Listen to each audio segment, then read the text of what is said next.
Bonjour à tous, dans cette vidéo destinée au premier STMG, je vous propose d'apprendre, en tout cas de revoir comment on passe du coefficient multiplicateur au taux d'évolution. Ça c'est très important, ça pose des petits problèmes parfois et c'est pas si compliqué que ça, vous allez voir. Donc première chose, voilà. Qu'est-ce qui se passe? Quel est le taux d'évolution qui correspond à une multiplication par 1,25? Donc c'est comme si vous avez valeur initiale, valeur finale, vous avez ici une multiplication par 1,25. Qu'est-ce qui s'est réellement passé en termes d'augmentation pourcentage? Première façon très simple de considérer le problème, imaginez si vous aviez une valeur 100 au départ, eh bien en multipliant par 1,25, vous aurez 1,25 fois 100, c'est-à-dire 125. Quand on multiplie par 100, on décale la virgule de 2 vers la droite. Donc ici, eh bien pour 100 de départ, on a gagné plus 25. D'accord, plus 25. Donc pour 100, on gagne plus 25. On a donc une augmentation de 25 pour 100 de départ, donc 25%. Donc ça veut dire qu'ici, on a donc ici un taux qui est de plus 25%, qui dit bien ce qu'il veut dire, c'est-à-dire que vous avez 25 de plus pour une quantité de 100 au départ, 25 pour 100. Il existe une formule très simple pour passer du taux. Le taux, vous pouvez apprendre la formule par cœur, c'est le coefficient moins 1. Moins 1, c'est moins 100% en fait, si vous préférez mettre ça sous forme de pourcentage. Voilà. Donc ici, on a un coefficient de 1,25.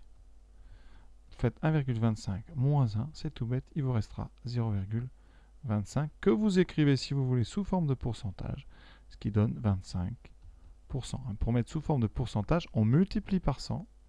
Vous faites 0,25 fois 100 et vous rajoutez 100 bols pour cent, tout simplement parce que 100% ça vaut 1. Donc vous avez le droit de multiplier par 100%. Et il vous reste 25%, comme c'est un nombre positif, c'est donc une augmentation de 25%. Et on va faire ça à chaque fois, que ça soit une baisse ou une hausse, on va enlever tout simplement 1. Pour un coefficient de 3, donc coefficient égale 3, le taux, eh bien, vous avez bien compris, c'est tout simple, c'est 3 moins 1. Vous calculez, ça fait 2, et vous mettez sous forme de pourcentage. Donc 2 fois 100, 200%. Parce que 2, c'est 200 sur 100. Je répète, on multiplie par 100 et on rajoute le symbole. Donc 2 fois 100, 200%. Et on a terminé, donc on a une augmentation ici de plus 200%. Voilà. On continue. 1,0049. Et là, j'en profite pour faire une remarque importante. Si le coefficient est supérieur à 1, alors c'est une hausse, donc on le sait à l'avance. Si le coefficient est entre 0 et 1, alors c'est une baisse.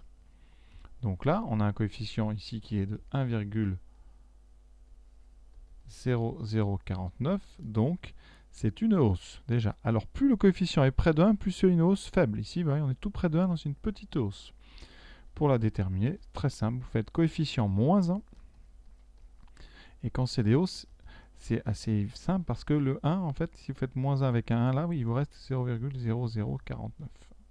Et là, il faut savoir traduire ça sous forme de pourcentage. C'est peut-être là la plus grosse difficulté pour certains. Donc on multiplie par 100. On fait 0,049 fois 100 et on rajoute le symbole pour 100. Quand on multiplie par 100, on a déjà dit, on décale la virgule vers la droite de 2 cases. Il reste 0, donc 1, 2 et donc 0,49%. C'est une toute petite augmentation, vous voyez, de plus 0,49%. Voilà. Suivant. 0,5. Donc là, on a un coefficient qui est plus petit que 1. 0,5, c'est entre 0 et 1, donc c'est une baisse. Ça, on le sait tout de suite. Voilà. À une baisse de combien? Eh bien, vous faites 0,5 moins 1. Vous prenez la machine, elle vous donnera moins 0,5. Ensuite, étape 2, on multiplie par 100. Donc 0,5 fois 100%. On décale la virgule de 2 cases vers la droite. Donc 1, 2, ça fera moins 50%. Donc quand on multiplie par 0,5, ça fait moins 50% de baisse, c'est-à-dire que c'est la moitié. On divise tout simplement par 2. Et là, on va accélérer un petit peu. Donc coefficient 0,98. Déjà, vous voyez bien, on a une baisse. On fait 0,98 moins 1. Ça veut dire que vous allez trouver 0,02, mais avec un moins. Quand on fait la soustraction, vous voyez, ça donne un nombre négatif. Ensuite, je multiplie par 100, je décale donc la virgule de 2, qui fera moins 2%, donc une baisse faible de 2%. On aurait pu trouver dès le début parce que 0,98, si vous l'écrivez en pourcentage, c'est 98%. Donc vous voyez, on a perdu 2%. 1,001, donc ici on a un coefficient plus grand que 1, donc c'est une hausse faible, petite hausse. On enlève 1 et là, vous voyez, on commence à être habitué. Si on fait moins 1, ça fait 0,001. Il vous reste que la partie décimale qu'on multiplie par 100 pour 100. On décale de 2, on arrive donc à 0,1%. J'en mets un plus en général pour insister sur le fait que c'est une hausse. 1,0101. Donc ici, eh bien, on enlève 1. Vous voyez, ça donne 0,0101. On multiplie par 100 et on rajoute pour 100. Donc on décale de 2, 1, 2. Donc 1,01%. Donc une augmentation de 1,01. Alors on va faire les autres d'affilée parce que ça commence à être un petit peu lassant si on en fait trop. Donc coefficient 0,989, c'est un coefficient qui est très près de 1 et inférieur à 1. Donc c'est une petite baisse. Donc ça on le sait d'avance. Et en taux, vous faites donc moins 1, 0,999 moins 1. Alors là il faut la calculatrice, ça vous donnera 0, donc moins 0,001. On décale de 2, donc vous faites comme ça deux petits points, et vous voyez, la virgule va arriver, ça fera moins 0,1%.